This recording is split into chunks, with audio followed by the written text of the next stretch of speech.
पण थेट विधानसभेत जाऊया. जितेंद्र आव्हाड बोलतात. शासनाने पैसे याला शासनाने पैसे दिले. चला कन्क्लूड करा. कंक्लूड काय करा, अजून सुरू नाही केलं तर कंक्लूड करा. असं आहे. चला कन्क्लूड करा. अध्यक्ष आवाज महोदय. conclude करा. चला कन्क्लूड करतायत. चला अध्यक्ष मध्ये कंक्लूड करा का, मला संरक्षण द्या ना. आपण कन्क्लूड करा. आपण कसं काय बोलत conclude नाही करा म्हणून- काय? विषयावर बोलत नाही म्हणून लोक विषयावर विचारतात. कुठल्या विषयावर बोलत नाही? आपण या दोघांचा विषयावर विषय बोला. नाही का? तो विषय अंतिम आठवड्या प्रस्तावामध्ये नाही आहे. अहो, लॉ अँड ऑर्डर आहे ना. अरे लॉ अँड ऑर्डर मध्ये केस रजिस्टर्ड नाही आहे. कुठल्या पोलीस स्टेशनला केस अध्यक्ष रजिस्टर्ड आहे? महोदय, अशोक असं काय करताय? अशोक खरातच्या प्रकरणामध्ये शासनाने अशोक खरातच्या त्या काय श्री सिद्धेक्षेत्र ईशान्येश्वर देवस्थान मिरगाव तालुका सिन्नर येथील विकास कामं पैसे दिले. अध्यक्ष महोदय,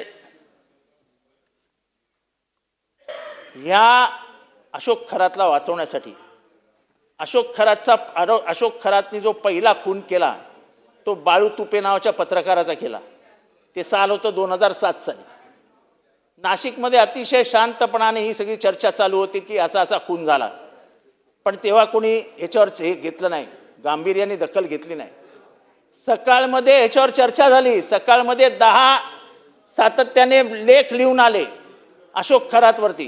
म्हणजे अशोक खरात महाराष्ट्राला माहीत नव्हता, पत्रकारांना माहीत नव्हता, पोलिसांना माहीत नव्हता, अशातला काही भाग नाही. पण मग अध्यक्ष महोदय, एकीकडे पोलीस चांगला तपास करतायत, त्यांचं कौतुक करायला हवं, पण पोलिसांनी हा इंटेलिजन्स फेलियर आहे की नाही अध्यक्ष महोदय? अशोक खरातची माहिती मंत्रिमंडळातील सहकाऱ्यांना द्यायला हवी होती की नव्हती अध्यक्ष महोदय? अध्यक्ष महोदय, या आरोपींना वाचवण्यासाठी पोलिसांनी किती पैसे घेतले हे जर कोणाला माहीत असेल तर ते फक्त देवेंद्र फडणवीस साहेबांना माहिती आहे. आणि चांगल्या चांगल्या अधिकाऱ्यांनी पैसे घेतले. चांगले अधिकारी जाऊन तिथे लोटांगण घालतायत.